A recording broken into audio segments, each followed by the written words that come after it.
We are so thrilled to be partnering with Hinge. Hinge is the dating app designed to be deleted. As you all know, I'm a huge Hinge advocate as I met my partner of almost 3 years on the app. Even before meeting him, Hinge was always my go-to app because I met more relationship-minded people here and had some great dates. Clearly, I haven't been on the app for a little while, but I re-downloaded it to check out some of the new features. One that stood out to me was the voice prompt, my best friend's take on why you should date me, where your friend can hype you up. Not only does this make the profile creation less daunting, but it's not always easy to see your own green flags. So to test it out, I asked Yue some fun prompts to get her take on what I could put if I was dating again. So the first one, how long have we known each other? What was your first impression of me and how has that changed? Julie and I have known each other for almost 10 years. My first impression of Julie was that she's very social, but I've learned that she has a lot more depth to her beyond the social butterfly that she is. My next prompt, what do you think are my green flags?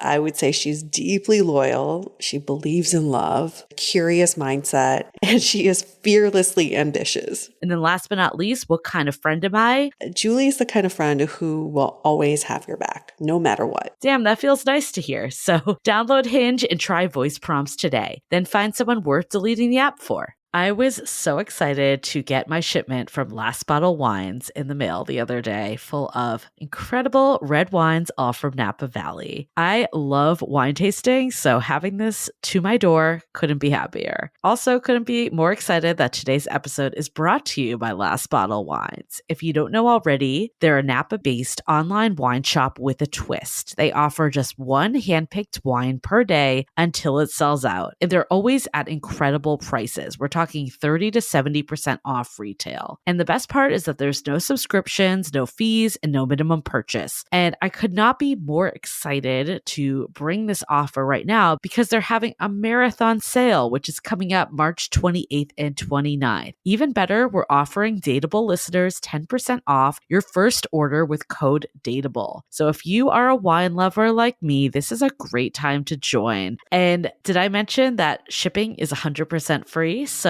what are you waiting for? Mark your calendar for March 28th and 29th or get on it earlier if you want. You can sign up at lastbottlewines.com and use code DATEABLE and find out why Last Bottle is the most fun way to discover and buy amazing wine. The Dateable podcast is an insider's look into modern dating that the Huffington Post calls one of the top 10 podcasts about love and sex. On each episode, we'll talk to real daters about everything from sex parties to sex droughts, date fails to diaper fetishes, and first moves to first loves. I'm your host, Yue Xu, former dating coach turned dating sociologist. You'll also hear from my co-host and producer, Julie Krafchick, as we explore this crazy dateable world. Hey everyone, welcome to another episode of Dateable, a show all about modern dating. What a fascinating week it's been with a lot of states opening up, like fully opening up. And apparently LA went from 0 to 60 overnight. Like I have friends who work at gyms there and last week they were being told to stay home, probably won't open for a while. And overnight they got the notice that they were going back to work. Wow, I feel like San Francisco is kind of still slow moving compared to other places. Yeah. I've also seen like people post on like Instagram and stuff and like people are hanging out in people's homes a lot. Like I've seen it like from a few people in New York and I just feel like we're still not there yet. At least you and I aren't there. I don't know about everyone. I don't want to speak for everyone, but it was really nice to see you this week. That was really fun. Yes. For anybody who followed us on Instagram, Julie and I finally had a reunion after like 3 months of not seeing each other. We stayed 6 feet apart. We wore a mask. We were outside at a park, super careful. I guess there were a lot of people out, but it still felt somewhat safe. Oh, yeah. I was comfortable. I feel like we weren't really near anyone outside of the people we were with. No, I guess it just depends on your tolerance level, but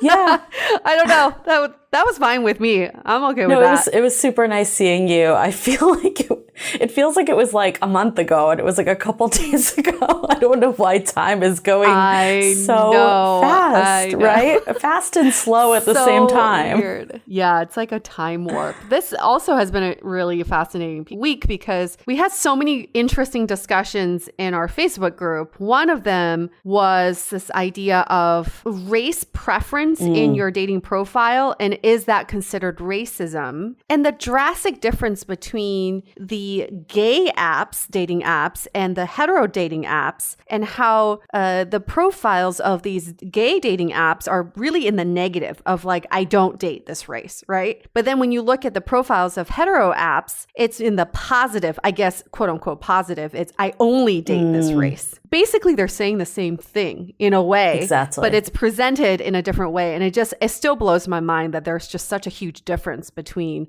the two different kinds of apps. Totally. It was so fun though doing our Facebook happy hour this Thursday. Yes. So it was a really good way to kind of get these conversations out in, as one of our members said, it makes the group even more fun because now you know these people and you're starting to like build a virtual friendship with everyone. And I was thinking about it too. It's like pre-COVID-19, I don't know, there were so many opportunities just to meet new people, right?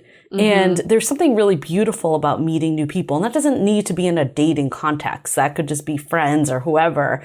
There's something about it that when you're always with your friends, like family and significant others, it's great. But you tend to talk about the same things a lot. Yep. And there's something about being with new people that really just like one flexes your social muscles that you like sometimes can get really complacent with if you're not meeting people enough. And then also it opens you up to just new ideas. And I think that's been really fantastic with the Facebook group because that's been a void. And I personally just really get a lot of energy out of meeting new people. And I do think I don't think everything needs to translate to dating, but if you are someone that is looking to date, meeting new people, even in a platonic sense, really just helps one, make you more interesting and well-rounded. And then two, also just makes you a lot more comfortable to just approach and have conversations on dates too. It helps you try a little bit harder too, because with new people, you can't just be super comfortable. Right. You got to get to know them, ask them questions. I just can't believe our happy hour started at 5:30 and it ended at 2 a.m. for some people. Yeah, some people that were on Easter time were doing the after party. So yeah, if you're looking for something fun to do on a Thursday, we're going to keep having them every Thursday. We had great hosts. We'll be rotating the hosts. So yeah, get on that Facebook group. I think it was also fun just hearing from other people and their dating experiences. I shared in the room I was in, and I've also shared this with you, Yue, but it's one of those things that I'm kind of just back now navigating dating in a COVID-19 era. And I've been having mixed feelings about it. I don't think I told you this yet, but I actually ended up canceling the date that I was supposed to do on Friday night. You mean again? Again, I told you when we met up that I've been literally myself and the date just keep rescheduling on each other. And I think it's one of those things that we did a phone call. It went relatively well. You know, we talked a lot about Black Lives Matter. It was in the midst of everything happening. So I was I can't really read it as a date, but it was nice to see other people's just perceptions of, life and what's been going on. And that's really important for dating. And then he had asked to move it to meet up in person. And I was a little hesitant. Not because of him, just because of everything happening. I was okay, what if we do a video date next? So we decided on that. And then I don't know what it was. I don't know if it's video fatigue because I'm on video calls so much for work and stuff, or that I'm not fully ready to date right now still because I ended something in May, so it hasn't been that long, or that I'm not excited about this person. I just can't pinpoint what it actually is. But yeah, needless to say, we both kind of kept playing rescheduling roulette essentially. And yeah, Friday came and I was the last thing I want to do is get on this date. Well, as I told you when I saw you, is it doesn't really matter what the reason is. You're still not excited to meet up with him, whether virtually or in person. And my general rule of thumb is you always want to be in a situation where you set up the other person for success, not for failure. Right. So if you're in a bad mood, you had a bad day, you're not excited, then don't go on the date because they've already failed before they even got on the date. So I think it's good that you've rescheduled and canceled. It's better because you didn't put him in a situation where he would definitely fail. Yeah, and I didn't make him come all the way out here, Yeah. But it did remind me of our episode that we have this week, which is such a good one. It's a little longer than our normal interview style, so definitely recommend, though, you make it through the end. Like, we didn't want to edit it too much because it was just such good material, and you can always pause and come back. So 2 walks instead of 1. Think about it that way. 2 for the price of 1, right? Exactly. But I think there was like a lot of just interesting things. We talked to Minji this week about just how, like, being alone after a breakup, and how do you navigate, like, really loving yourself and dating yourself first before just getting back out there. And I think a lot of that I started to think about with this situation too. It's like, I talked about this in the episode, but the same ex that I've had the second time, I had like this earth-shattering breakup. So I don't want it to be that way again. Like, and I think I've bounced back completely different this time. But at the same time, I also don't want to just like push it if I'm not super excited to be dating people again. And you had a really good point there. It's like, if you're not excited, what's the point? Yeah, and we should set up our guest a little bit more. This is Minji. She's a friend of Julie's from a while ago, Yep. right? You've known her for a while. But her situation was something that I've heard a lot of people be in a similar situation, which is she had been she's like a serial monogamist, been in relationships and was in a long-term relationship and broke up several months before quarantine hit. Obviously, she didn't know quarantine and COVID was about to happen. And all of a sudden she had all this alone time, or like really, really alone. And in this episode, we talk about what it feels like to be truly single. Mm-hmm. Because sometimes, like if we're not in quarantine, you could say you're technically single, but you're still going on dates, you're getting in and out of things. But in a dedicated time where you're just completely by yourself and being very single and vulnerable, what does that feel like? And what are the conversations you've been having with yourself? So this conversation, that's why it's a little bit longer, because there's a lot of conversations you should be having with yourself. But I want to rewind a little bit back because I have a surprise for you, Julie. I want to rewind back to our Facebook happy hour because it all goes hand in hand. In one of the rooms we played, what would you rather? Would you rather? Wait, would you rather? Let's take the really long route. What would you rather do? Would you rather? And there were a couple scenarios that were presented that I thought, okay, I'm going to ask Julie because you weren't in that room. I want to ask you. I thought of 3 different questions than what we posed in the room. This is the shit that we talked about, okay? Like during our happy hour, which was so interesting. So I have 3 scenarios, okay? First one is, would you rather date someone who only had friends of the opposite sex or had no friends at all? I'd rather date someone with friends of the opposite sex. No friends at all is a red flag to me. Like there's just like a relation, like can't hold down any sort of relationship. Oh, okay. I think I would say the same thing. Like you need someone who has human connection. Right.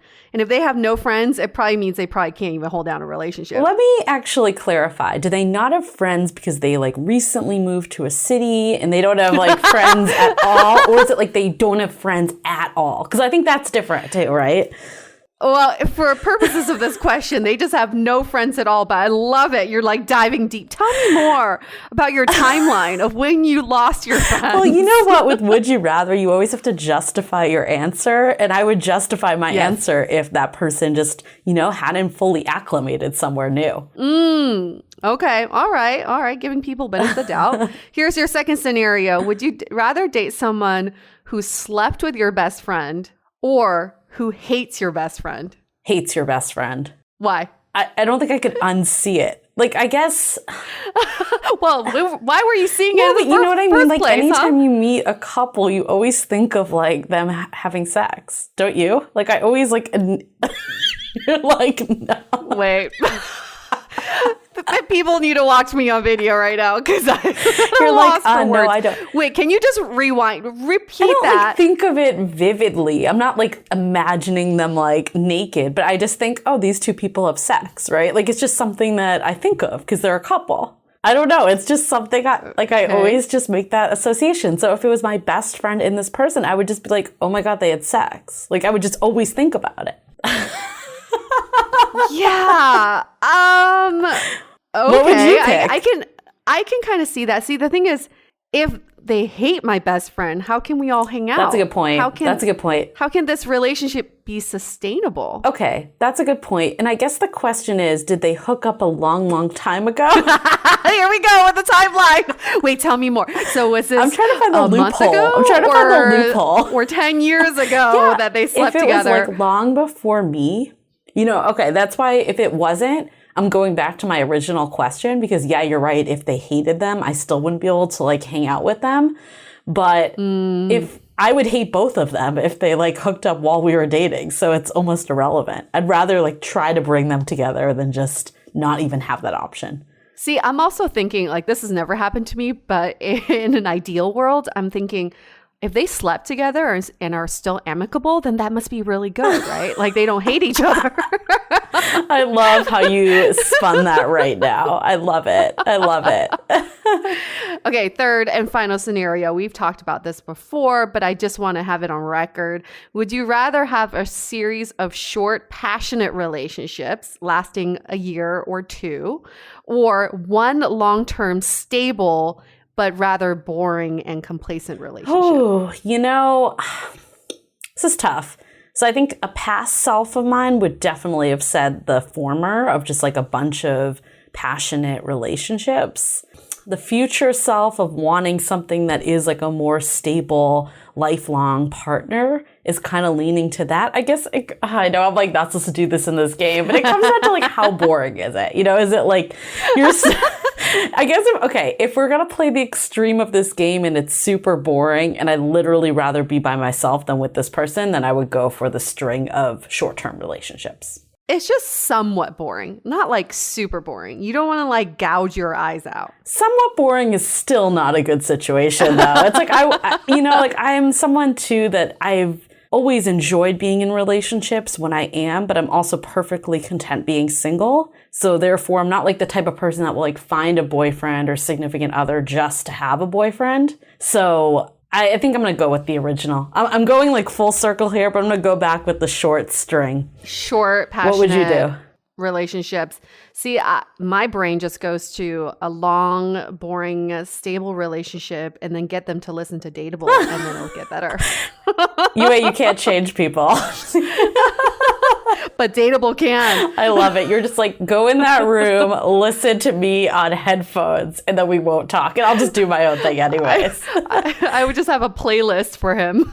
Here's where you start. Season 2, episode 7. That's hilarious. Go. Yeah, I mean, the other thing too, I got UA on this binge this weekend of Love Life. Oh my God. What did you do this weekend? I watched Love Life nonstop. Oh my gosh, I'm so sleep deprived at this point. This is why I asked for this call to be earlier today because I'm hoping to go to bed by like 9. Have you had a wild weekend of Love Life on demand? So wild. This all started, this was Friday, right? Wow. Yeah, you messaged me at like 2:30 2 a.m. being like, I just finished. But I think the reason why I bring it up is, one, I think everyone should watch it because it was a really well done show. It's on HBO Max. Anna Kendrick. Yep. Yes. Anna Kendrick. It's called Love Life. HBO Max has 7 days free. That's why you got to binge it all in one night if you're really trying to optimize your spending here, right?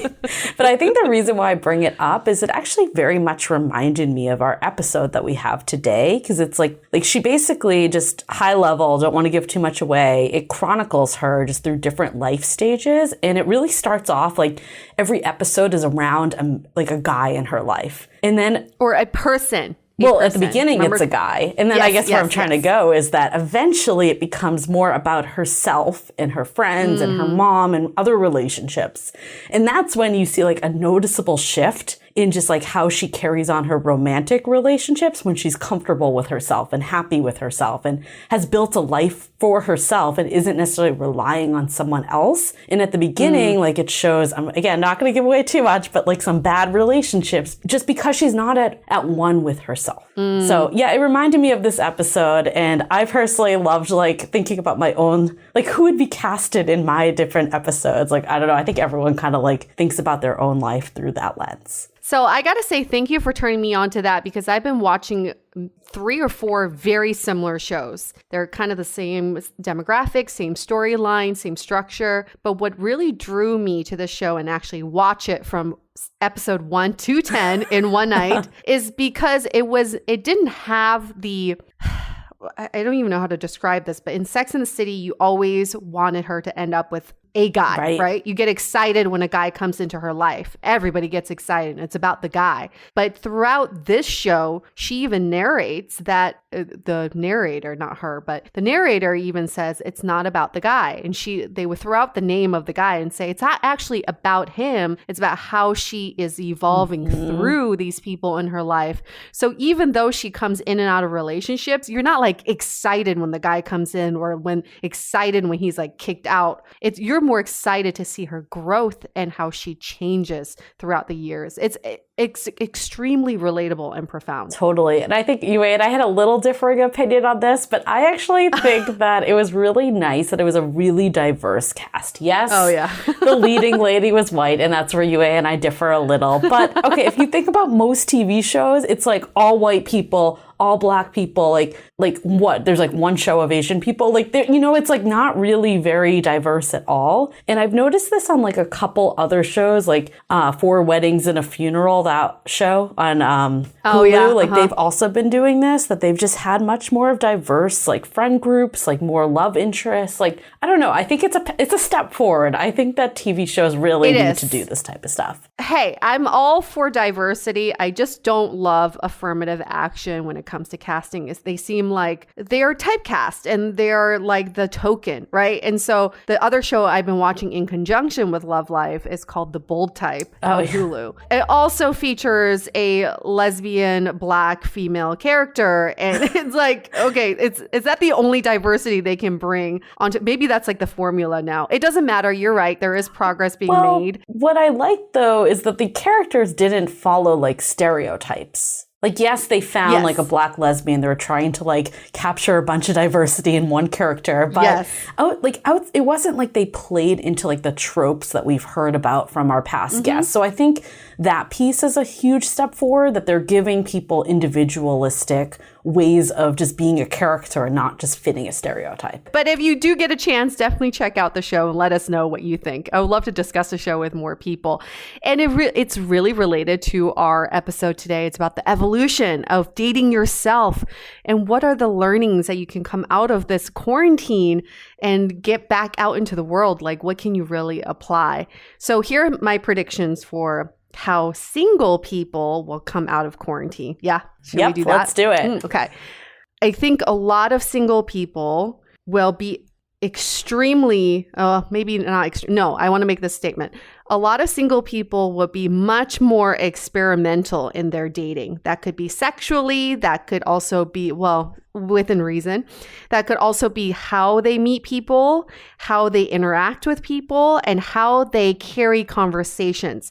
They have thrown the old daterview questions out the window and said, I've decided that I can find a deeper and better connection through this set of questions. So the prediction is the world will be not as predictable when it comes to dating. Your dates won't be that predictable anymore. I love it. And I hate the daterview. I think that has been one of the best revelations on this podcast. So the episode, if anyone missed it, is when Yue went on a date with Andrew way back. I think it was like season 2 or 3. And the daterview was just one of those terms that stuck. And I agree with you. I think people will also be more open with race. Just because it's such in the moment right now. And I think people are really going to second guess their interactions and the way they view it. I know personally, I looked through the apps that still had it as a preference. And I know a lot of apps are even getting rid of it as a preference and made sure that it was changed to open to all. So I think that people in general will start to be much more open that way too. I think my other prediction is that there are a lot of people, I think, that have done the self-work. I think there's a group that has, and there's probably a group that hasn't. But I think the people that have done the self-work, kind of similar to what you said, but like they're going to really just break through the clutter. Like they're going to be able to identify those people that are looking for that quarantine buster, like someone to just have sex with really quick, or the person that like is not really there for like a deep and meaningful relationship, pending that's what they wanted. Or maybe they'll come out empowered and be like, actually, a relationship isn't what I'm looking for right now. I think people are just going to have a lot more clarity and really sift through the BS a bit more. Love it. Can't wait to see that happen. Let's do a couple of announcements just really quick. Thank you all for leaving the ratings and reviews. Has seriously helped so much. So if you could drop us a 5-star rating, that would be exceptionally appreciative. And if you're so inclined to leave us a 1 or 2 liner review, it really, really helps us continue to grow and bring this podcast to you and get you great guests. So definitely want to call that out. And then just the other quick announcement on my side, podcast we did with Minji on her podcast is also live. So you're hearing the one that we did with her on our podcast. You can hear us on her podcast. So there's just so much love and podcasts to go around. So check that out at First of All Podcast. We talk about totally different topics, by the way. So it's not a repeat conversation at all on her podcast. And this past week, we were on 2 other podcasts. One was Kinda Dating, and the other one was 51 First Dates. Still polar opposite conversations on all of those. It's so great to talk to other dating podcasters because we have similar yet very different experiences. And it's always fun to hear different perspectives too. So check out those podcasts. And if you love us, if you love Minji, if you love 51 First Dates, if you love Kinda Dating, tell a friend, like this is a gift you can give to them right now. That friend in need or that friend who can really use these conversations to help them get through something. Gift them with this gift of podcasts called DATEABLE. And speaking of podcasts, we're a part of the Frolic Network, and there are a ton of other wonderful podcasts on there as well. They're not just dating or relationship related. So here's one for you all to check out. I'm Sarah Wendell from Smart Podcast Trashy Books, part of the Frolic Podcast Network. Smart Podcast is a weekly show that focuses on romance fiction, the nifty folks who read it and write it, and always on what we're reading and recommending and want to tell you about. We could be an expensive podcast to listen to, but we promise great book recommendations and conversations every week. You can find new episodes every Friday, and you can find Smart Podcast Trashy Books on your favorite podcast app. All right, and now let's get to our conversation with Minji.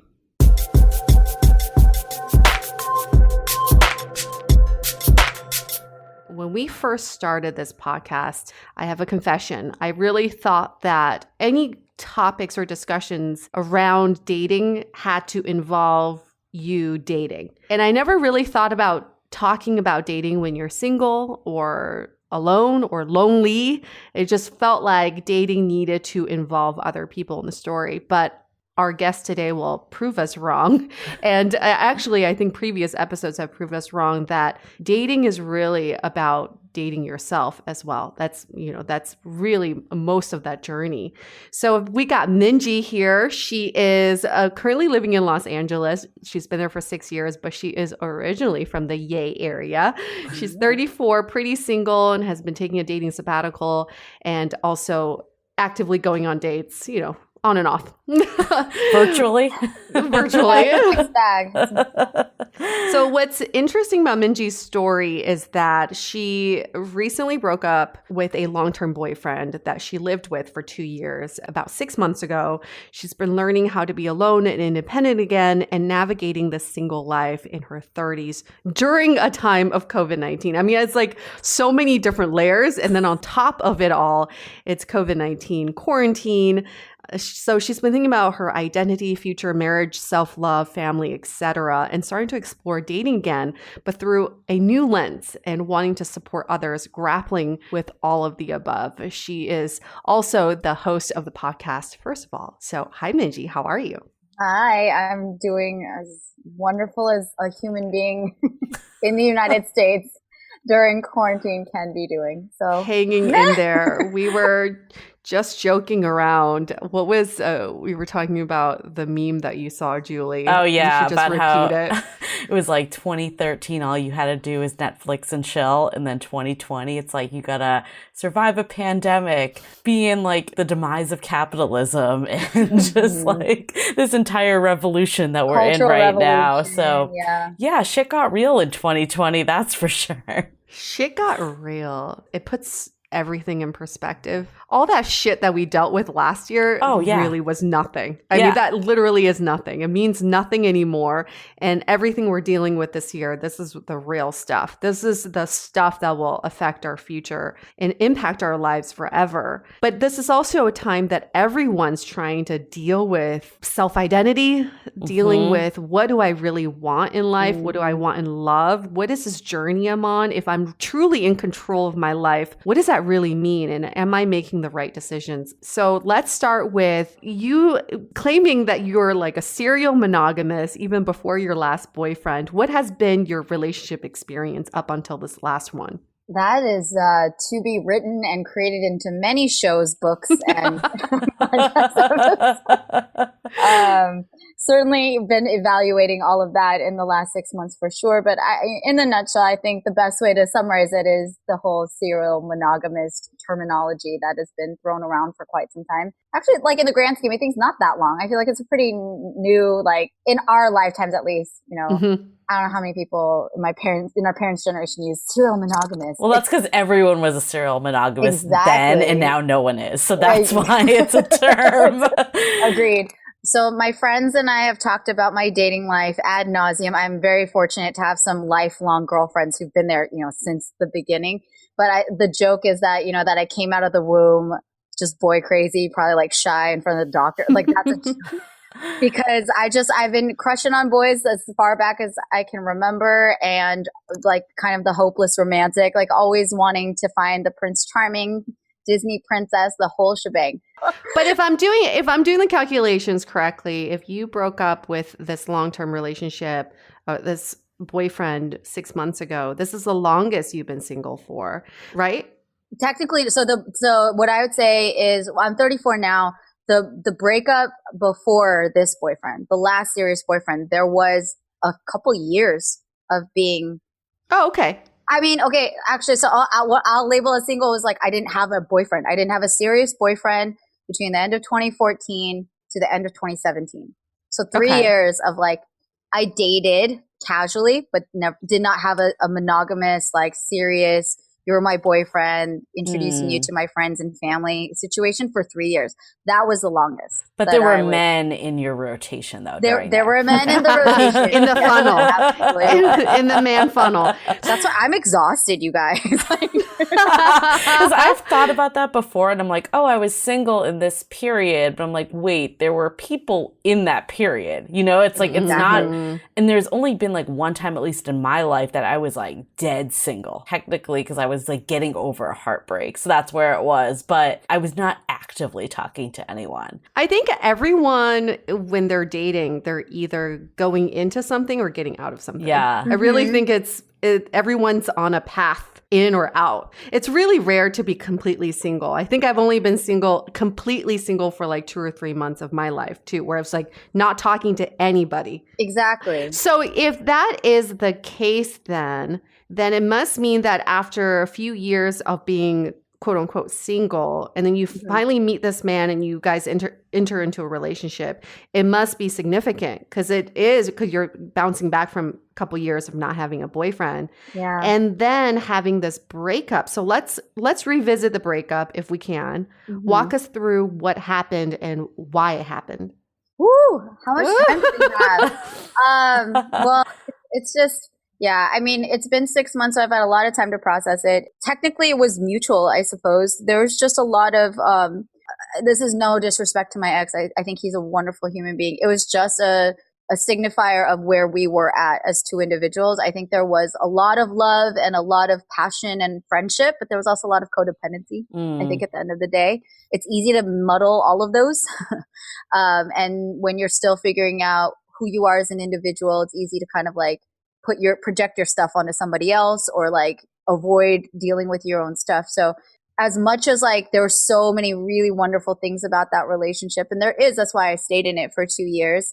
You know, just me, a lot of it had to do with my age and where I was at in life and the number of serious relationships I had gone through and my maturity / on the other side of like my maybe lack of tolerance for certain things of like wanting to really figure some things out and having some sort of concrete plans or steps for the future. And if it wasn't, then it sounds so shitty to be like, well, what are we doing then? But like realistically, as a woman, I'm really just accepting and owning this. It's like, I'm on a different clock, man. Yeah. And I don't resent that anymore. I accept it. It is what it is, but I'm on a different clock. I made decisions about what I want in my life that I was like, I can't just be like, well, let's figure it out. Well, I feel like you think that like the reason why most people break up is they either like someone cheats or does something terrible, but I think the majority of the time it actually is just incompatible life stage, or they're at different places at different times. So I feel like your story is resonating, and I'm sure a lot of listeners out there have like been in similar situations that it's like, I don't necessarily want it to end, but it's very clear that we're just not on the same timeline at all. Yeah, I agree. Yeah. In our recent episode called Relationships, Do You Even Want One? Our guests talk about that sometimes a relationship just runs its course. You have to break up before it gets really ugly, and you just have to appreciate and be grateful for your time together. And if two people are not on the same page for moving forward with that relationship, then it's no matter how much you love each other, as Mark Manson said, love is just simply not enough. Right. Yeah. But you go through this breakup and you go through the healing process, and all of a sudden, COVID hits and you find yourself being in quarantine alone. Walk us through how that's really impacted your whole healing process. To start that off, I say quarantine has been the biggest blessing in my life, to be completely honest. We broke up in December. It was right before Christmas, which is a great time to just have your heart put in a blender. And again, there's no great way to break up, whether it's because, someone cheated, which I've dealt with, or because you realize that somebody you love really, really deeply is just not working out. Either way, it sucks. It's like having a part of you, especially at that point, 2 years and living with someone, having full integration of like two lives merged together as one. To untangle that emotionally, physically, moved out. Like, it was really terrible. It was like a shitty time. So in that way, I felt like going into quarantine was a way to like cocoon me a little bit. And I was very grateful that I didn't have to see anybody, because it really knocked me on my ass, you guys. Like there was something about the nature of this relationship, the timing of it, in terms of where I am at life, the expectations that I had and the hopes that I had pictured a life with him, and we had been acting in accordance to that in playing house, and dealing with money and our careers, and like our families had partially met and had Thanksgiving, like there's a lot to unpack and to let go of. I don't say it in a cute way. Like, I just felt like completely obliterated by that breakup. And I had a lot of reconciling to do with myself, because the way that I reacted in that breakup, and I've been through multiple breakups, it kicked my ass. I think getting that space to just like completely disconnect from the world on purpose, because I quote unquote had to, I really am grateful for it. As sucky as the circumstances, I'm not trying to take for away sure. So walk us through. Okay, so what would your immediate? You mentioned that you kind of had to like unravel your life together. Yue knows this. I just love a good timeline. I love to hear the, verbatim of what's happening. So did you immediately move out, or did he move out? Like, what was kind of the logistics there? And at what point were you kind of like on your own? A lot of breakups don't happen too abruptly, even though like the final conversation might be the thing, the nail.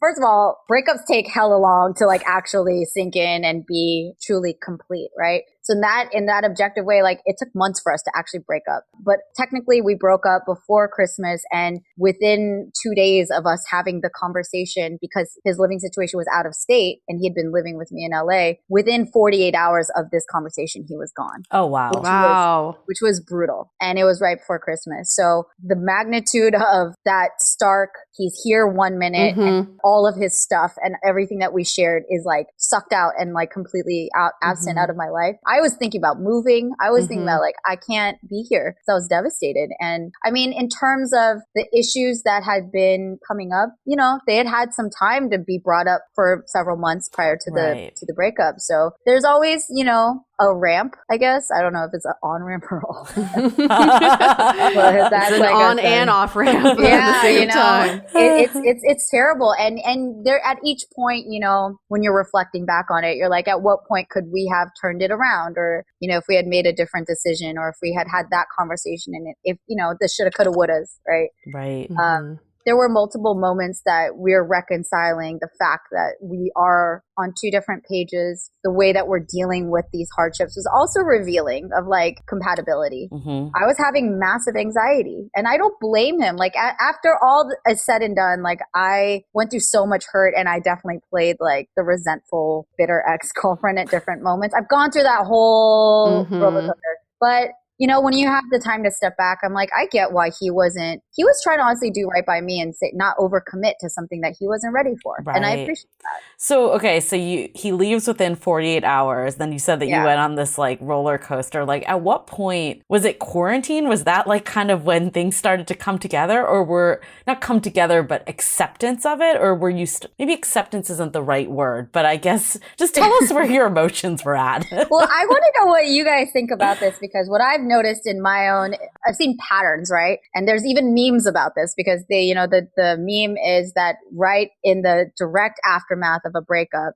women experience the breakup like right then, right away. Yep. Devastation is immediate. Yeah.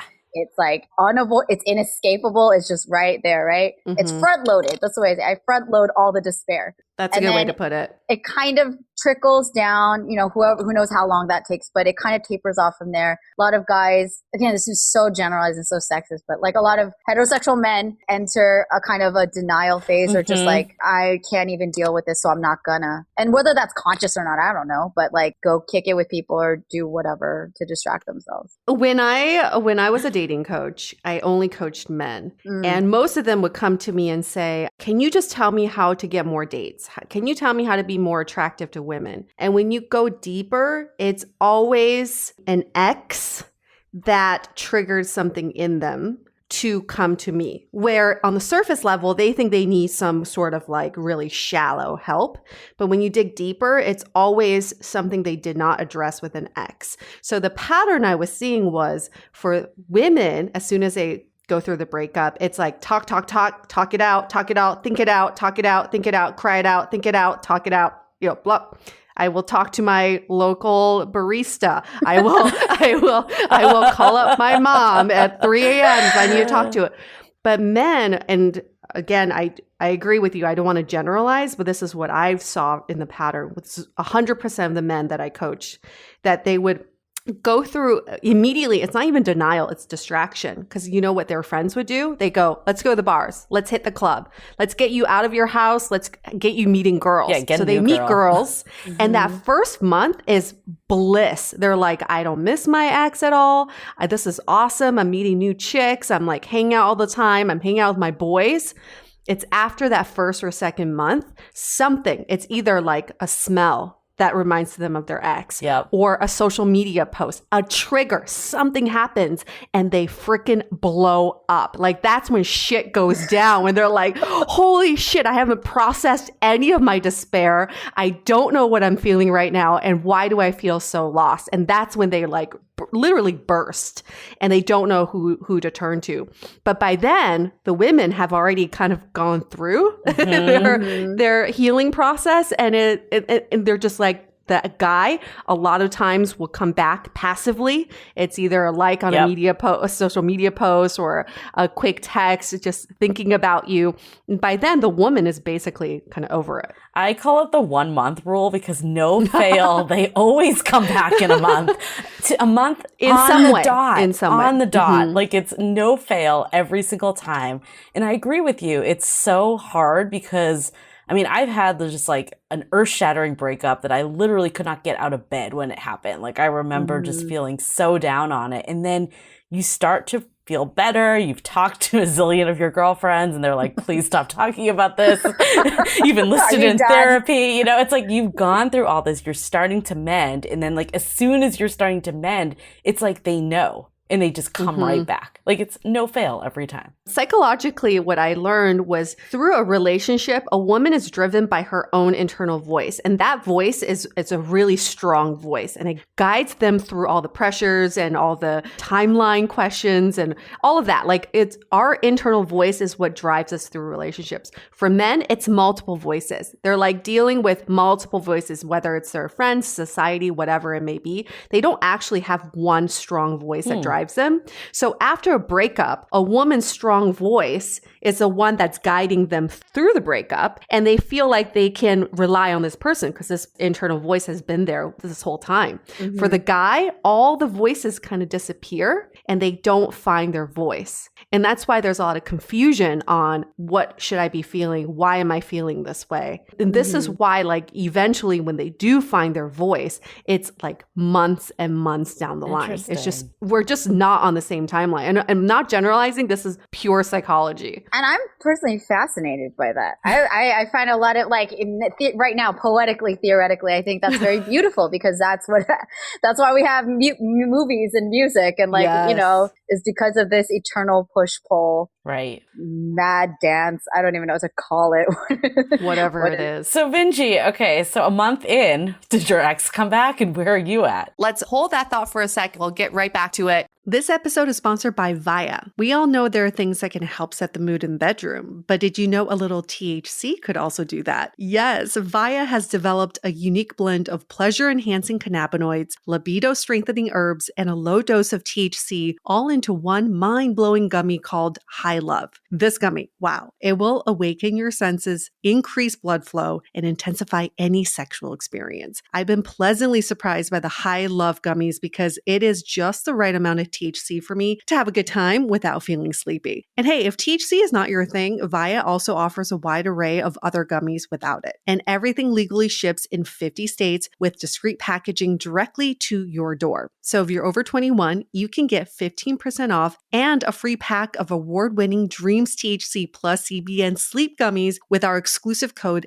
DATEABLE at viahemp.com. That's VIIAHEMP.com. Let the gummies work their magic. Head to viahemp.com and use the code DATEABLE to receive 15% off and one free sample of their Sleepy Dream gummies. That's viahemp.com and use the code DATEABLE at checkout. Take your passion and pleasure to a whole new level with High Love from Via Hemp. This episode is made possible by Armoire. Armoire makes getting dressed easy. With a clothing rental membership from Armoire, build the perfect wardrobe with brands that are high quality, unique, and recommended just for you. All you have to do is take a 5-minute style quiz and select items from your dynamic, personalized closet. The styles show up at your door in as little as 2 days. Then when you're ready for new clothes, just swap them out. Listen, I live in Southern California. There is absolutely no need for puffer coats or any sort of those winter jackets. But when I travel anywhere else in the world in these cold months, I'm often burdened with the task of getting winter clothes. And now with Armoire, I can just rent my winter wardrobe. It's brilliant. Right now, our listeners can give Armoire a try and get up to 50% off their first month. That's up to $125 off. Just visit armoire.style/dateable. That is armoire.style, spelled ARMOIRE.style/DATEABLE to get up to 50% off your first month and never worry about what to wear again. Try Armoire today.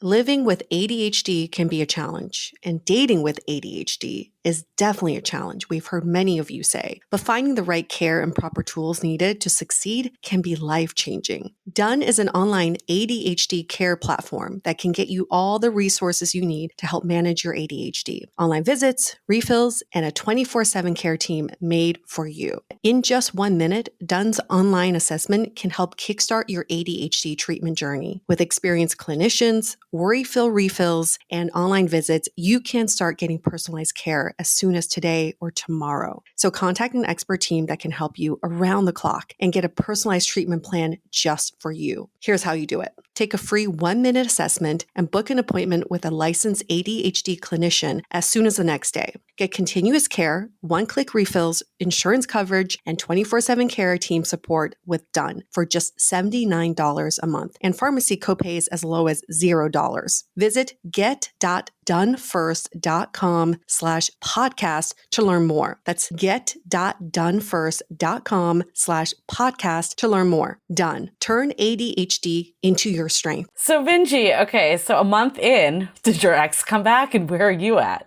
I mean, it was less than a month. It was again. It was the next day. Again, it's the holidays. It's Christmas and New Year's. There's a lot of reflecting. Yep. And it's again the tough thing of we never had a shortage of love. There was no like absence of like desire. There was no absence of devotion. It was trying to accept this shitty truth that maybe I'm not the best person for you right now in both aspects. Like I had to deal with that. He had to deal with that. So we're both trying to do the right thing for ourselves / each other, which is very noble, but we're both human beings and it's just going to suck to like, again, you're detoxing from somebody. That sounds very terrible, but like you are, you totally are. You're detoxing from them. And, so yeah, we had a roller coaster. I mean, it was roller coastered up until quarantine. Actually, you know, I feel terrible because I'm the one that's like volunteering our story in public. But, you know, up until quarantine, we're back and forth about like, can we work this out? Because we did care about each other so much and had made stupid mistakes and hurt each other in the interim. But right up until quarantine, like literally into March, so 3 months after, we're talking about, should we meet up? Should we try to work it out? And that was really painful. It was super, super painful just to, again, you've gone through all that. For me, I was like, I've gone through 3 solid months of like, literally, if I'm not sleeping, I am toiling over this breakup. I'm trying to process every emotion. I'm looking at every pro and con. I'm talking to my counselors. And it's not just women. Like my brother is one of my best friends. And he's always been such a great male, you know, mind. And he's always looking out for me, but he doesn't coddle me. He doesn't tell me bullshit. Like he keeps it very real. So, you know, just like kind of going through every aspect, even talking with my ex, like just we're ping-ponging, like pinballing all over the place. It was a lot. And did you see each other as well? We ran, so it's just, again, the K-drama continues in the snow.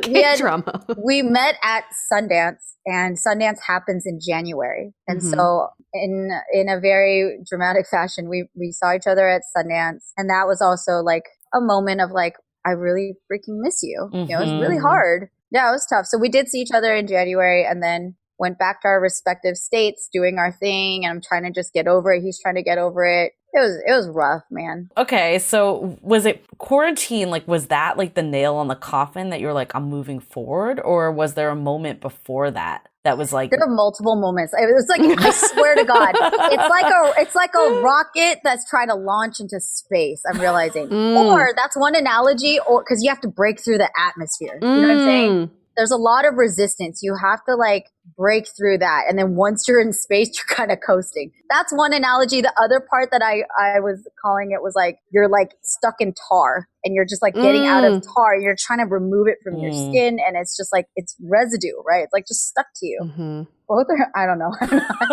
What's the better analogy here? I'm not sure. I like it because both of them have that heaviness to them, but at the same time, there is that light at the end of the tunnel. You know that once the tar is off your body or once you break through the atmosphere, that there's no turning back. You just keep going. Right. Funny thing is, even while we were together and talking about breaking up, we had even talked about, should we break up and then see again in a year? We negotiated. We talked about a lot of different scenarios because I've done that before. Sure. How'd that go for you? Me too. How'd that go for you? Well, we don't have time to do this on the podcast. Wait, who's the guest today? That's another whole episode for another time. But you know, that is just so telling of two people who truly care about each other and want to work things out authentically. And you're not trying to give up, because at some point, I'm sure you go back to your respective homes and you think, if we just try hard enough, we can make this work. Let's play out all the scenarios. And you want to believe it, like, especially just like from what we're shown in like movies and and all this shit, it's like you want to believe that love is enough. And right. Yeah, it's not. So I will counter Mr. Manson. I do think love, it does conquer all and it is enough, but the recipient or who that love is placed upon is the most important thing. So as cliche as it sounds, the main thing that I was learning through the breakup, through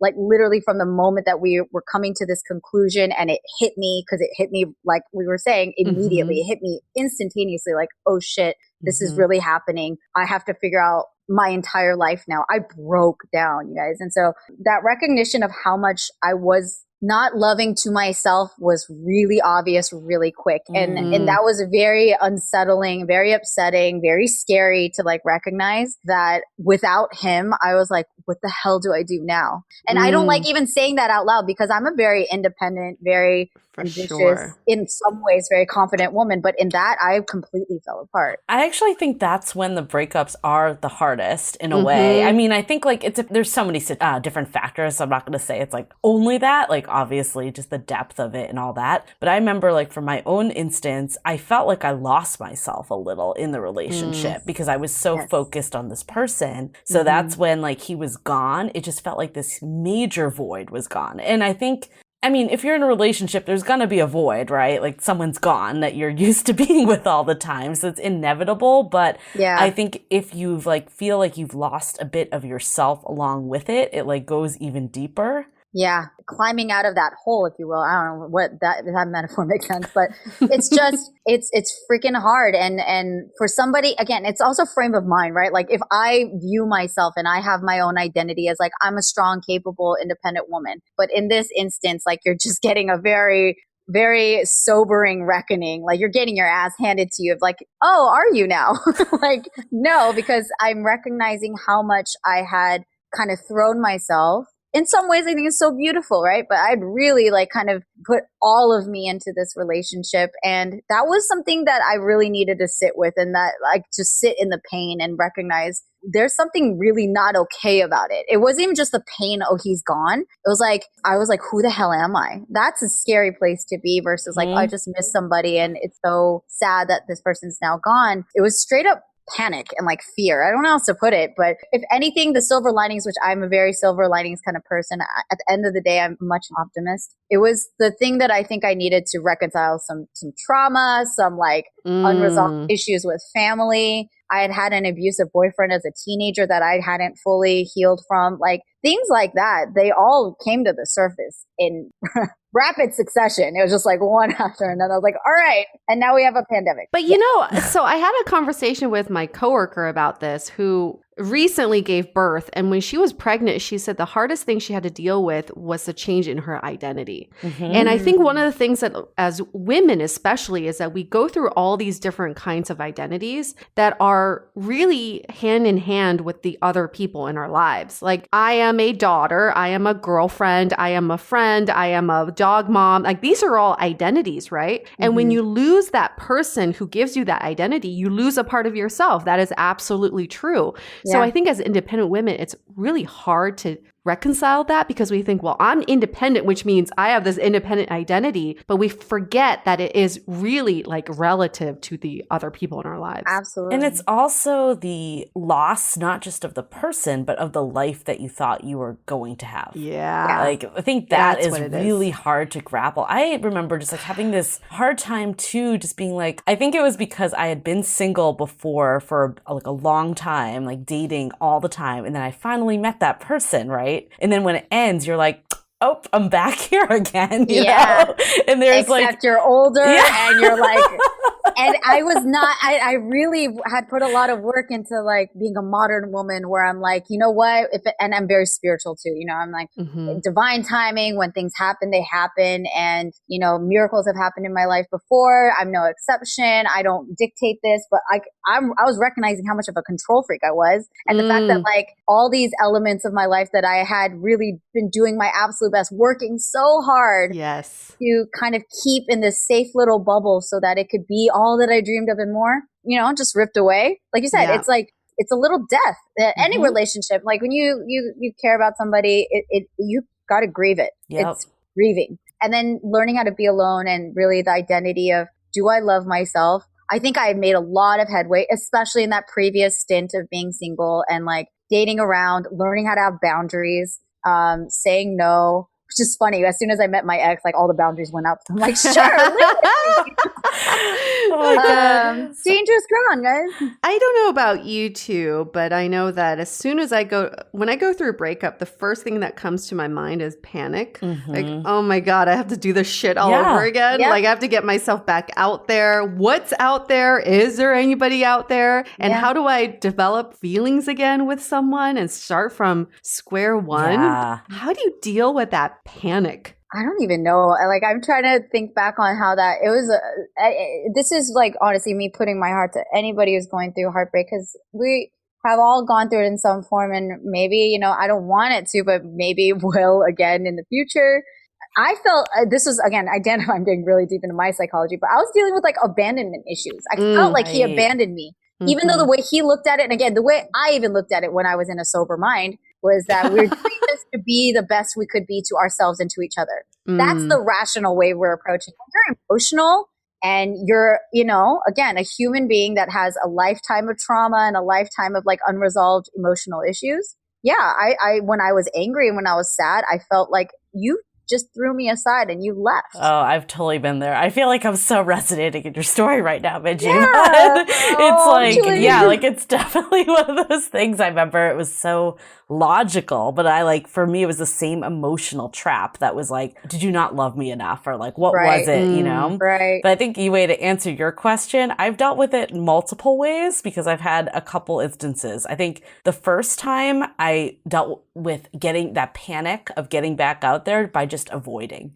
And I think I didn't date for way too long. Like I think in I shouldn't say in retrospect I would fix it. I think I had to deal with what I was dealing, and that's what my truth was at that point in my life. And I think actually for me, like I did take like a solid year that I really wasn't dating. Like I had my ex was still there to some degree. Like it wasn't so I guess it wasn't like totally, but we weren't seeing each other. But he was like mentally taking up space, if that makes sense. But we weren't seeing each other. I think I might have had no, I think I was pretty single. I definitely went through a very long dry period too in that time. I envy and respect that, Julie, because that's okay.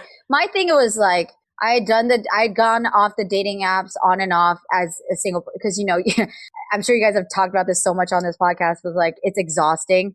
Exhausting. It's so exhausting, but there's fun parts to it. That's why we do it. But there's it's exhausting. And so I've definitely gone in waves, but I had always I knew that at least after this breakup, I was like, I know that this is a distraction. I know that this is me feeling not pretty and wanting somebody to just want me and being real with myself about that. So I did my very best, and I actually went a whole month without even downloading an app onto my phone. And for me, that was significant, and in that month, I was literally dealing with the hardest emotions, again, front loading all the despair and just dealing with it and doing my best not to go back onto that crutch, because I knew it was a crutch and it wasn't going to actually make me feel better at the end of the day, that it was a very fleeting distraction. But it was after that month, I did get back on, but it only proved my point. It's just such a momentary alleviating feeling. But did you get back on during quarantine? Where was this in relation to quarantine? When did you decide that, okay, I'm moving on from this relationship? Yeah. So after a month after, so this is January, I had the apps on my phone. It was a distraction, and then I got off of them because I was just this isn't good, and I focused on me, which I knew. It's eating your vegetables. That's what needs to be done. So I was like, I'm a freaking 34-year-old woman. I was in so much pain that I was like, let's just do the damn work. Let's just do the therapy. Yep. Let's talk about it. Let's do the meditating. We got to do this. And so I actually traveled a bit. I went to see my brother in Seattle. This was right when COVID was ramping up. So in Seattle too. Yeah, in Seattle. I went to Seattle, Austin, and New York within 2 weeks. And then I came back to LA and then went into lockdown. So, I was on it and I was swiping, but I wasn't ever pursuing anything. Again, it was a distraction. And then I wasn't really active on it. So I don't know what the timeline is because I have no sense of time right now.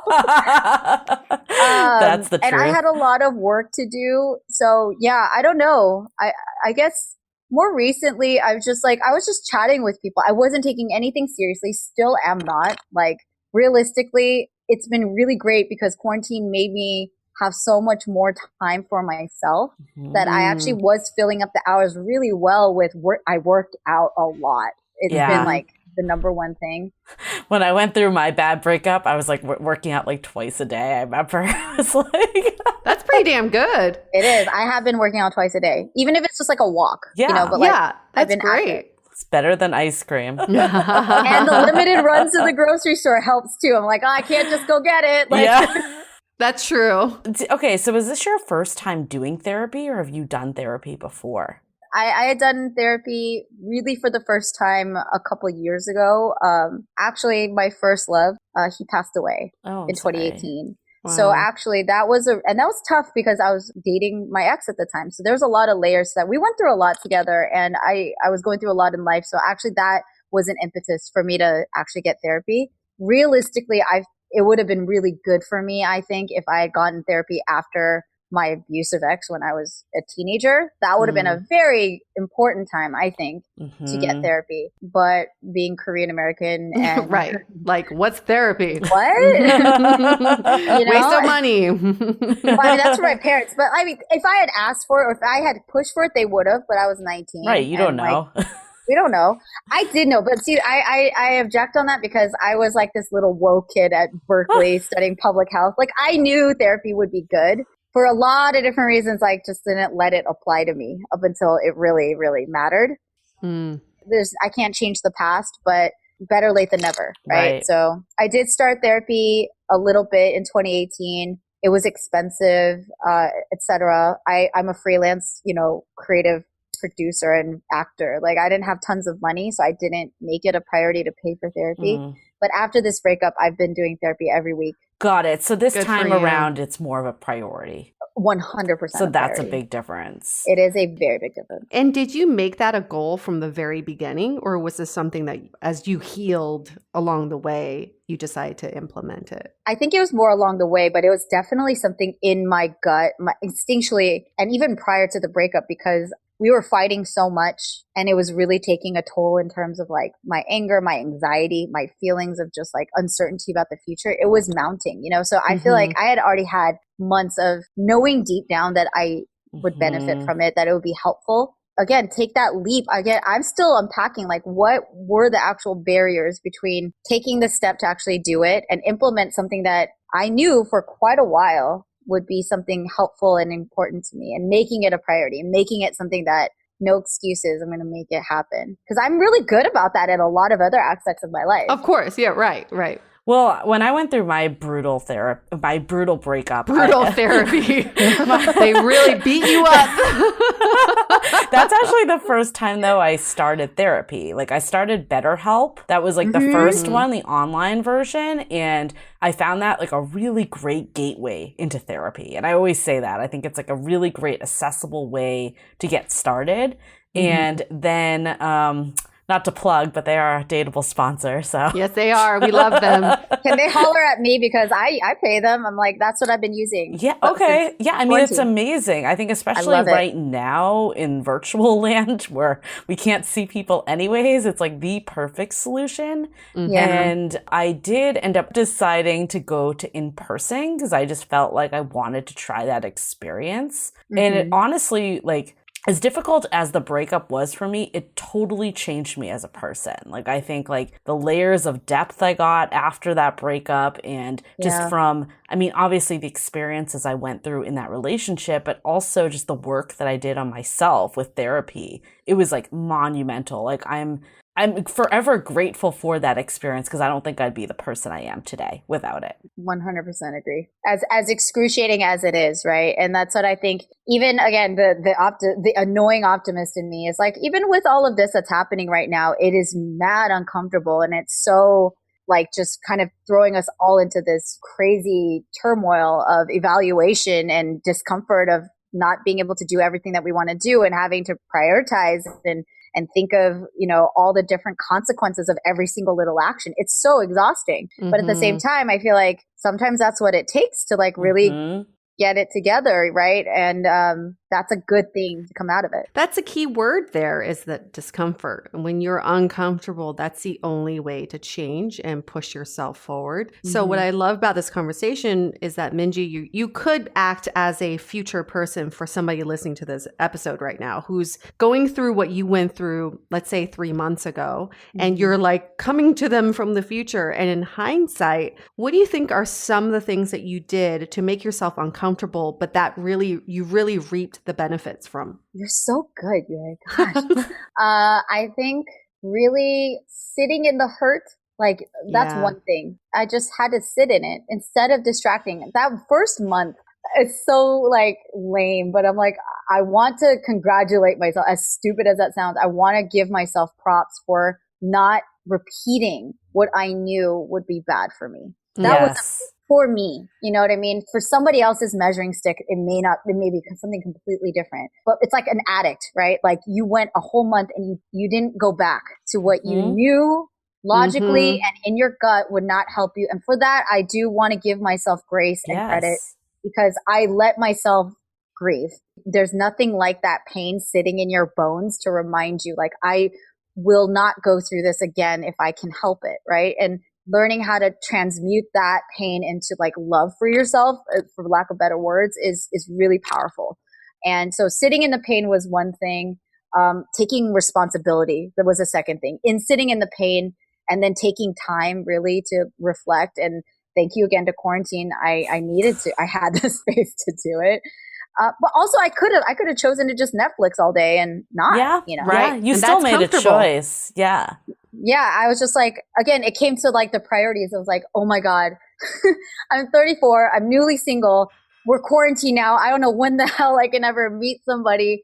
If I do want the family that I want, that literally is one of the reasons why we broke up, was because I had decided like, yeah, I do want to have a family ideally in the next few years. Yep. That means I cannot just spend the next year or two dicking around and just like, and now we're in quarantine.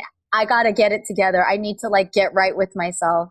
One of our episodes that we had this season, it was called Quarantine from Fuckboys, but it actually went pretty deep. And it was with Shallon Lester, and she made a really great analogy how, like, you know, in the winter, bears hibernate and they like get their shit together. And there's nothing wrong with that. And they need that in order to thrive when it becomes time that they're out of hibernation. So she was saying that the quarantine is the perfect time. Because like I think the question that led up to it was like, what happens when you're freaking out that you're losing valuable time in your like dating life, especially as like the clock is ticking, you're getting older, etc. And she was saying like the value of working on yourself is a step towards that. 100%, 100%. And I think the payoff it's invaluable. You can't even measure that, because for me, it was recognizing all the ways that I had contributed to the demise of the breakup. You know what I mean? Like the immature version of me, I think in past life, I would be really just like sitting in pain, but I don't know, like coming from like a super egotistical way of just like, you're better off without him, like forget him. I didn't want to though. Like I cared about him and I was trying to look at it from like, what am I supposed to learn out of this? Because why am I here again? I thought this was going to work out. I thought this was it. We have so much love for each other. We had XYZ, you know, and all these components. Why did it not work?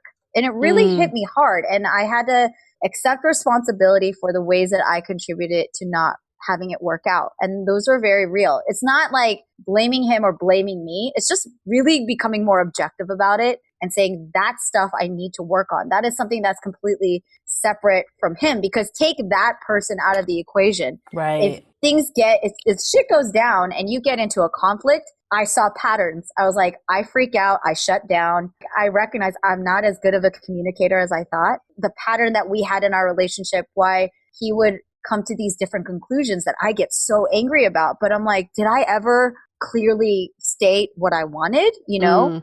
And if and when I changed my mind, which happens in a human's life, you know, I changed my mind from being super casual to becoming a lot more serious. How did I communicate that to him? And was that reasonable? Was that fair? If a lot of them were like sucky answers to like really be like, oh, I handled that pretty bad. I mean, that's so important because I think we were talking about earlier, like the people that just jump right back into dating or distract themselves, they don't have that time to process it. And I think you need that time because if you don't, you're just going to get into another relationship and the same shit's going to happen again. Right. It's really important. And like I said, you know, I've had breakups before and I definitely didn't take that time. I'm just recognizing like you'll get taught the same lessons over and over until you learn the lesson. And I'm a pretty stubborn person. So were there any like tactical things that you did? Like, was there anything that you can pass on as like advice for people, or was it really just therapy? Like what? Therapy was one part of it. And it was a process because I went through multiple therapists before I kind of found the one. But even then I'm recognizing, I think I'm treating this like, don't put too many expectations on even that one, because maybe she's a great therapist for this particular moment, and being really, really aware and okay with it just served that purpose. And if I don't need to stay with that therapist forever. Oh yeah. You don't need to be married to that therapist. We had a therapist on the show once and she said that she had like 5 therapists. Remember that? She had like different therapists for different things and different stages of life. So it's totally a thing. And I think what you just said too about finding the one, that's also a thing. Because it's like, if you don't jive with that person, how the hell can you just like unload your life to them? Exactly. And I'm honestly really the focus of the takeaways from this period of my life is to genuinely learn to love myself. And loving yourself doesn't mean just doing whatever you feel like. I'm really learning what that means. Like, it means protecting yourself and disciplining yourself and protecting, you know, what you want in the long term versus short term. That takes a lot of maturity and self-awareness to be able to do that. Not only theoretically know it in your head, but to act on it, that's also different, right? All the little things that I was doing was learning how to trust myself. If I said I'm going to work out today and working out that day, building trust between me and me. You know what I mean? And like, I've just gone full spiritual woo-woo. It honestly has saved my life, to be honest. It's preserved my sanity. It's given me clarity. I really am living and walking the talk of like, if you're not good to you, you're not good to anybody. You know what I mean? There's a limit. That's what dating yourself is about. You're showing yourself love. You're courting yourself. And you're showing yourself what romance should feel like. And that's what helps you to recognize love with someone else. If we don't show the love to ourselves, how would we ever know what kind of love that we want? Right. Exactly. So what revelations did you have out of this time? Like, what do you want in the future now? And has it changed from before? I think it has. One of the criteria, you know, I recognize, I've accepted, I do want somebody like my grandma. We were talking about this last week. My grandma was arguing that like, I don't need somebody good looking. Oh yeah, I remember. Like, looks are overrated and that good looking people cheat and you just need somebody that will like be a good provider and believes in God. Like, that's what she summarized. So practical. Yeah. Good. But I'm kind of like, I'm merging the practical with the romantic. And I'm just like, I do want to be attracted to the person I'm going to sleep with and have children with. But like my criteria, you know, someone that I enjoyed spending time with, but also really someone who'll be a good dad. I mean, that's just become a big thing in my life. Somebody who wants a family. And if I would want my child to be like them, period. You know, before it was just like, how ambitious are you? Like, how passionate are you as a person? Like, all these things that I don't think are bad, but they definitely evolved, you know? Got it. So it helped you like kind of fine tune what you're looking for. Yeah. And it's just where I'm at in life too. I don't think I was wrong for wanting the things I wanted before. That's like me, again, loving myself and just forgiving. You know, that's what you wanted. Now, what do you want now? Stop freaking out about everything that happened before. Learn from it and then apply it. Literally, it's all you can do.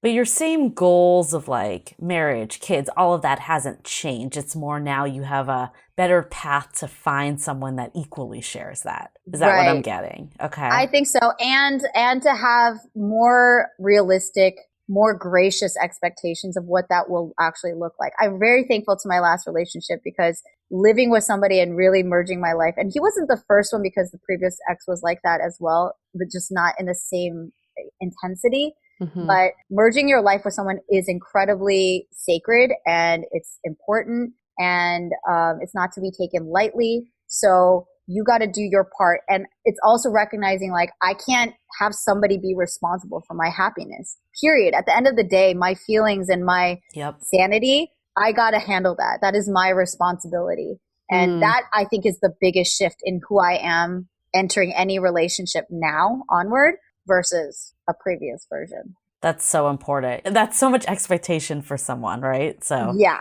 Who knows what marriage even means? Right. Yeah, exactly. So we'll see. All of it's just open. So are you back to dating now that we're like starting to exit quarantine? What's your plan? Or you still need more time? I have no idea, you guys. You tell me what I'm supposed to do. You guys are Dateable podcast. Because I genuinely, I mean, I match with people. And again, none of it was taken seriously because we're in quarantine. But I've noticed patterns about like dumbass guys who are like asking to meet up. And I'm like, right. Insane. Well, we started alluding to this earlier, and I think it's tough because I'd love to hear what you've gone through too. But I mentioned the time that I definitely took a lot longer to start dating again. And then I remember like after my last relationship, I'm like, oh, hell no, am I not doing that again? That was such lost time. So I remember I like booked a date like a week after, and I met up with this guy, and I remember like on the date, like there was nothing wrong with the date at all. It was totally fine. There was no chemistry, but there was nothing wrong. And I just remember like losing it. Like I literally like went to the bathroom and started to like tear up. And then I like kind of made it that I was ready to go. It was like winding down anyways. I got in the Uber and I just like burst out in tears. And I was like, okay, this is like, I can't just jump right back in either. So, because I was like, oh, I did the work last time. Like, I can just go. So, I don't know what the answer is. I don't think there is like a set answer, but I think you kind of know when you're like ready again. Like, you're like excited. I think it's like when you're forcing it, that's when it's a bad situation. It doesn't usually end well because you're like going because you feel like you have to like move forward, but you're not excited about it and you aren't really ready, right? So, I think when you finally get that itch that you're like, I want to meet someone again. Like, I think that's when it's like a great time to start. I think so too. And it's an evolution in having self-awareness at each step, right? You're kind of like, you're dipping your toe back in and because it was just like such a nightmare going. Part of it was fun of like, oh wow, there's so many great people. I genuinely think there's so many wonderful people out in the world. And to whatever degree you're going to connect with that person, that is a complete question mark. You never know. Right. It could be the greatest person. Doesn't mean you have chemistry. Doesn't mean you connect, have the same values. You're all, that's all the mystery of why we have movies and music and everything. But I also was like, it wasn't my first time participating in this rodeo. So the same annoying triggers came back to you. And I was like, oh God, this is why I hate this so much. UA calls it roadkill, and I love that term because it's like because nobody wants to be roadkill. I think though you have to like it's unfortunate that you have to, but like I know even now I like recently ended something and I like immediately got back on the apps and I don't know, I started like talking to people and I'm like, I don't think I really want to be doing this right now. So I'm still like this like passive sitting duck on the apps that I'm like swiping on people and not really replying. But I am doing a phone call tonight. So I'm like starting to get ready, like I think it's like you're starting to hit it. But I had to be that person. And I'm sure all those people that were messaging me getting no reply are just like, fuck this person, right? Or like that guy I went on the date with that I was like, literally ended up in tears. It had nothing to do with him. Like, that's unfortunate, but like you kind of need to do it to see where you're at and get that barometer. Yes, do it, but with precaution, because don't forget there is another human being that you're corresponding with. And spoken as someone who has been roadkill many times, I don't want to be part of that situation. Like I've definitely met guys on apps who are like, oh, I went through a breakup a few months ago. I'm getting myself back out there. I'm feeling good. And I don't know. Is that a red flag? I don't know if you're really ready and they don't really know and I can't fault them for it. So I would just say, yes, you should when you feel ready-ish, getting yourself back out there, just tread lightly. And my first, like when people tell me they may be ready to get back into dating, I always say, how excited are you about meeting someone new right now? Not just for dating, just a new person in general. And if they say, I feel I feel like it's a little daunting to meet a new person, then I'm like, you're not ready to date. You're like, you're not ready to go out there again. Mm-hmm. But if someone's like, I'm genuinely excited to meet someone new, to learn something from them platonically, then I'm like, okay, maybe you are, somewhat ready. We just can't forget that we're dealing with human beings here. Well, I think also like when I took that like year off, right? Like I was in I was just going through my own personal journey, right? So I was like in therapy. I was like getting over this devastating breakup. Like I was not someone that anyone would want to date at that point, right? And I also felt like for me, because dating does bring up a lot of emotional stuff too on a good day. Like when you're like perfectly sound, if you get ghosted or someone just like, like there's so many things that can happen. So at least the way I was looking at it as I was like, I am already on the brink of emotional. Anything extra that happens with dating will just like send me over the edge. So I feel like for me, I needed to get back into a place that I had that self-love and could handle those ups and downs of dating emotionally. I think that's very, very wise, Julie. And I think I'm of the same mind, maybe just not as consciously, but increasingly like, yeah, this is a lot. I've gone on a few virtual dates and they're pleasant. It was just a reminder like, wow, again, there are really cool people out there. Again, it doesn't mean this is your future husband or even somebody that you even maybe want to meet up with in real life, like in person. And again, the criteria for that, like it's literally, have you been tested for COVID? But did you also do an antibody test? But like, where have you been since then? There's a lot more at stake right now. And so think of all these hoops that we now have to run through. I think it's just, again, you calibrate like the worthiness of this interaction in such a different way. Yes. Then I'm like, this is a waste of my life. I don't know though. I think you said that the quarantine was the best thing to have to happen to you, to put you in this space that you had to confront this. I almost feel like virtual dating is perfect for where you're at right now. Because it's like low commitment and also like, okay, like if you're not the person that is like, I'm so ready to be there, like you're not really wasting people's time as much. Like getting on a call versus like going on a date is very different. Very low stakes, low investment. Yes, but also has been proven that video calls are extremely exhausting. That's probably true. more exhausting than in person. That's true. How so? Can you elaborate on this? There's like studies on this. Well, like the Zoom, like everyone's exhausted from Zoom because you're staring at a screen and there's something you like can't turn your attention away because then it's very obvious when you do. So it's like full attention. There's nothing distracting you. You can't it's not like you're at a bar and you can look at the people around you. You're just staring at this person. It gets very exhausting. So again, like your truth is whatever you're feeling in the moment. And if you feel like you want to meet some people, you want to talk to them, by all means do it. But you also have to know yourself very well to the point where you're like, okay, I think I should take a break or I can keep going with this. So I think we should get into some takeaways because what I'm hearing from this, and I hear this over and over again, is like when they're going through a period of loneliness or trying to get over a breakup, they ramp up really fast and then they overexhaust themselves on so many levels, physically and mentally. And I work in the fitness industry, and this is a really interesting fact, is that most people skip the cool down for workouts because they think they're like, I already got the benefits from the workout. Why do I need to cool down? People who skip cool downs regularly gain more weight because when you overexert your body is creating cortisol, which then turns into sugar, which then makes you gain weight. And what that really means is when you don't give your body the rest that it needs, your body actually goes against what you're trying to accomplish. And that's exactly how people should think about relationships too, and dating and being alone. You have to give yourself a break. You got to take that downtime and cool down, recover, take a few days of rest, and then you can ramp up again. You can't keep spiking because it's actually counterproductive. And what you're doing, Minji, is great because this is almost like this forced cool down for you before you get into that next workout again.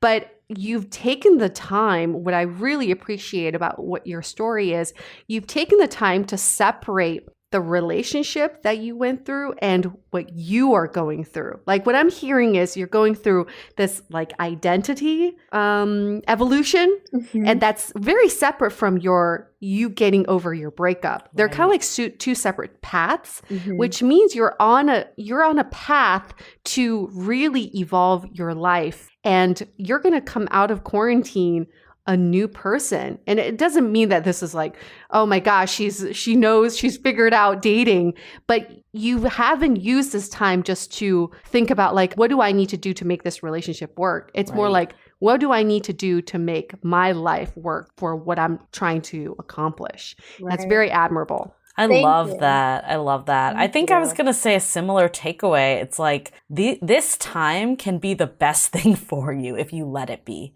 And I think like oftentimes we think about breakups and just thinking about the negative and the devastation. I think I'm an optimist also, that I feel like I always try to see like what can be good that comes out of it. And I mean, we've obviously pointed to so many reasons like within your story and then other stories that we shared on this podcast today of just like how this can really transform you as a person and set you up for the relationship you want. So I think like, even if you're not going through a breakup, if you are in a situation where you're burnt out on dating or things have not been progressing the way that you want, I think taking that time and not being afraid to feel like you're missing opportunities and all the FOMO is coming in, like quarantine is that best time because we had to, but it doesn't mean that now that things are, restrictions are starting to get lifted, it doesn't mean that you can't do it still. Like I did it when there was no quarantine, there was no COVID-19, like it's not fun. Like it's not fun to sit with your thoughts, but you have to do it to like push through. And I think like a lot of people at the beginning of quarantine were kind of freaking out because it was the first time that they weren't distracted. Like you didn't have an event to go to, you didn't have a, date to line up, and you had to sit with your thoughts. And I think it can be very, very scary, but I think the rewards are so worth it. I completely agree. You both are so great at these takeaways and so eloquent. I feel like I've been analyzed in like the best way possible. I feel reborn. And and I also want to be very encouraging because it is, like both of you said, it's a process. It's not going to be comfortable. But I personally, right now, I can say I feel like one of the happiest places I've been in for me personally, even though I'm definitely still struggling on a day-to-day basis because the rest of the world is like a freaking dumpster fire right now. But I'm working on using whatever I have learned from my own personal experience, and even though that's like in a dating and self-identity realm, but to apply it to all the turmoil that's arising in all of humanity right now, whether that's health related or economically related or cultural and racism, and like all this shit is just like being purged right now. And it's a very macro version of like what I felt I was going through on a micro level personally. So in that way, I feel like I can commiserate with this upheaval, right? It's like all this shit is being put out there. And so just to remain, as much as I humanly can, a role of like encouragement. I think a lot of the healing that happens externally, even systematically, even up to the levels of like government, happens internally first. And there's so much that I want to do and achieve both in a romantic relationship and outside of it. But all of those still are rooted within me, the way that I manage myself, manage my feelings, my psyche, my sleep schedule, my fitness, the way I talk to myself. And so that's going to be on a very micro day-to-day basis. That is a lifestyle commitment that's way beyond quarantine. And I thank quarantine for helping facilitate that. But it's definitely, not the end. And I appreciate this like little chrysalis moment, but it ain't over. And what I'll say is like, because we're in this world where like literally anything goes now, right? Like what is life? What is time? What are rules? Like nothing applies really anymore. So in that way, it feels kind of like this crazy, weird blank canvas. Like let's do it the way we want to do it. And I have gone, again, what I said, full spiritual woo-woo. I'm doing self-love stuff that I really genuinely looked at previously as like, oh my God, this is like some Gwyneth Paltrow shit.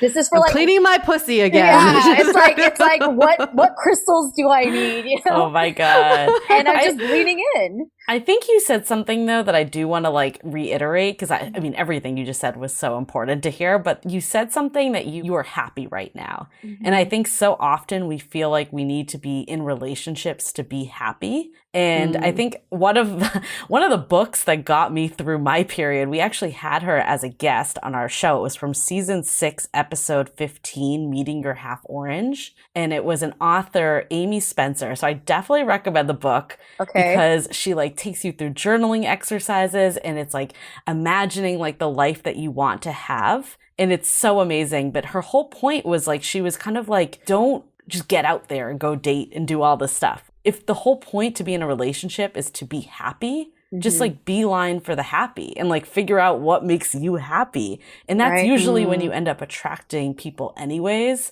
And the best relationships is when you're happy in your own skin and just doing life and being yourself. Amen. One thing that my takeaway, hopefully, if anyone's down to try it, I highly recommend. I've been doing it the last few days, and it's kind of changing my life because I'm doing all the affirmations. I'm doing a lot of self-care. My skin's glowing way more than it has ever. But I'm doing mirror work. And I've been on affirmations, which is basically, you know, saying things like, I am whole, I am healthy, I'm abundant, I am worthy, you know, saying these things to transform the voice in your head, which is usually the worst voice ever. It's usually the critic and so hard and very judgmental, which is definitely has been me. But doing mirror work is like looking at yourself deep in your own eyes, telling yourself like, Minji, I love you. And you're beautiful and I got your back and I'm not going to let you down. And, you know, no matter what happens to you, I'm always here. Saying that to my face, I broke down crying because I had never like said that I was like the way I speak to somebody I love.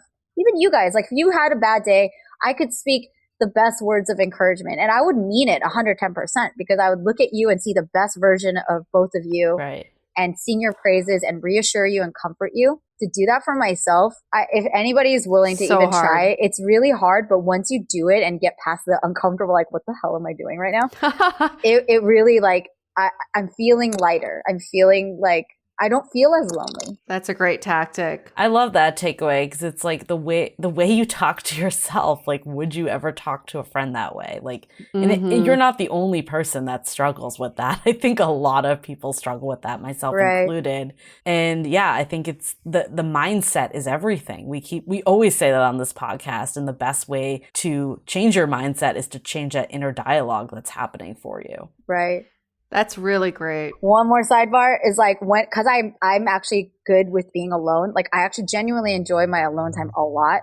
Even though I have little moments of loneliness, it really just naturally raises standards. Because if like I would rather chill by myself reading a book, or taking a walk, listening to like Ariana Grande and Lady Gaga, that's like more appealing than having a conversation with XYZ person, guy, friend, whoever.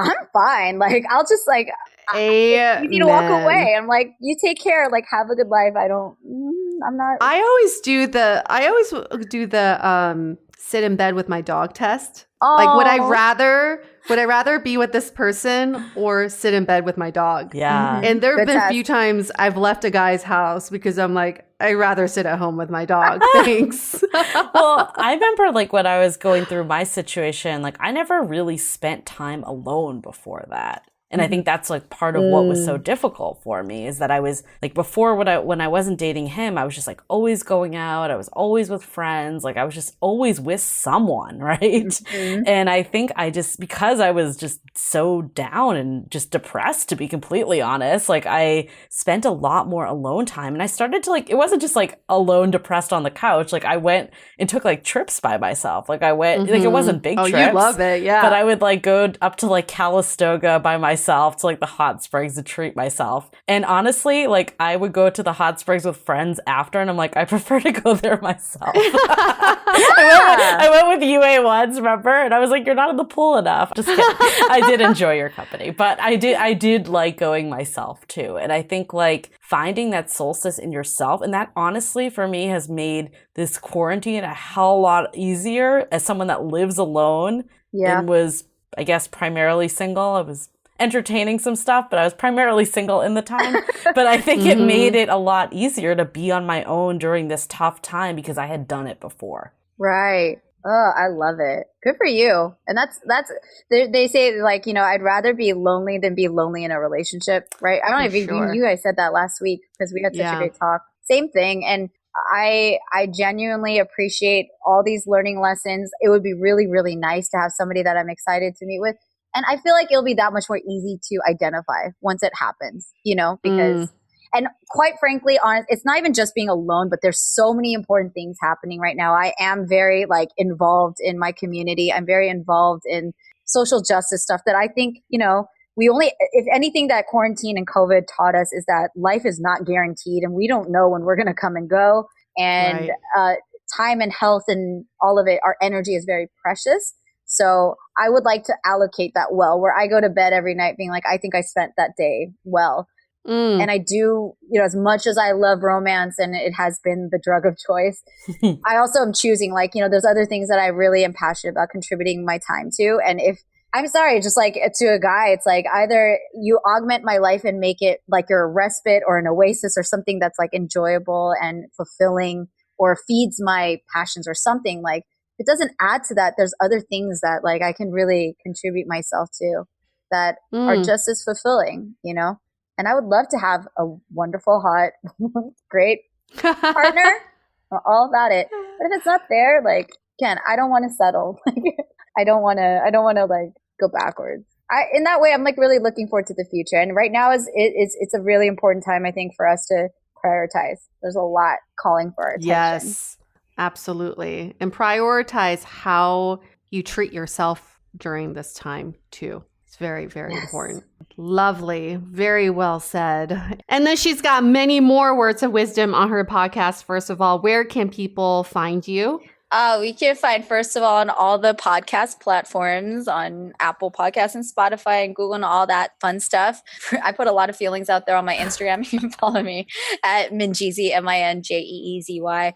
I don't do as much social on my podcast social, but working on it. But yeah, I'm out there. I love talking with people, but I'm also having boundaries where I want to engage and where I just need a moment. So, you know, see what day you catch me on. And Minji, if someone's new to your podcast, what's a good episode for them to start on? Let's just say they're very curious about personal development during this time. One of my first episodes, actually, people refer, I don't know about you guys, but like my first chunk of episodes, I feel embarrassed because it was so clunky and I was like figuring out my voice and all this stuff. But there was one early on that people bring up to me that I was like, oh, it's called Sorry Not Sorry. And it was me learning not to over apologize for everything, for literally existing and having a declarative thought. That one's an interesting one that I guess other people have resonated with. So maybe that's a good one. But yeah, a lot of the recent ones have been about mental health, about therapy, of being really tough on yourself is something that I'm processing in real time on my podcast. So fantastic. Lovely. Okay, we're going to wrap this up. Thank you so much, Minji, for continuing the discussion. You all need to listen to our conversation on Minji's podcast because then a lot of this also makes sense. It literally is like the sequel to that episode, which is really, really nice. For all of our listeners, thank you for helping us provide this open forum to talk about our journeys and hearing different perspectives. If you like our podcast, please leave us a review in Apple Podcasts. It's very helpful for us to source great guests such as Minji, because if she read the reviews and she's like, I'm not into this podcast, she would have never come on. Or so even a rating that literally takes 2 seconds, that would go a long way. That's it. Tell a friend. Yes, tell a friend or submit a story. You can go on dateablepodcast.com or you can email us hello@dateablepodcast.com. Okay, we're going to wrap this up. Stay dateable. The Dateable Podcast is part of the Frolic Podcast Network. Find more podcasts you'll love at frolic.media/podcasts. Want to continue the conversation? First, follow us on Instagram, Facebook, and Twitter with the handle @Dateable Podcast. Tag us in any post with the hashtag StayDateable, and trust us, we look at all of those posts. Then head over to our website, dateablepodcast.com. There you'll find all the episodes as well as articles, videos, and our coaching service with vetted industry experts. You can also find our premium Why series, where we dissect, analyze, and offer solutions to some of the most common dating conundrums. We're also downloadable for free on Spotify, Apple Podcasts, Google Play, Overcast, Stitcher Radio, and other podcast platforms. Your feedback is valuable to us, so don't forget to leave us a review. And most importantly, remember to stay dateable.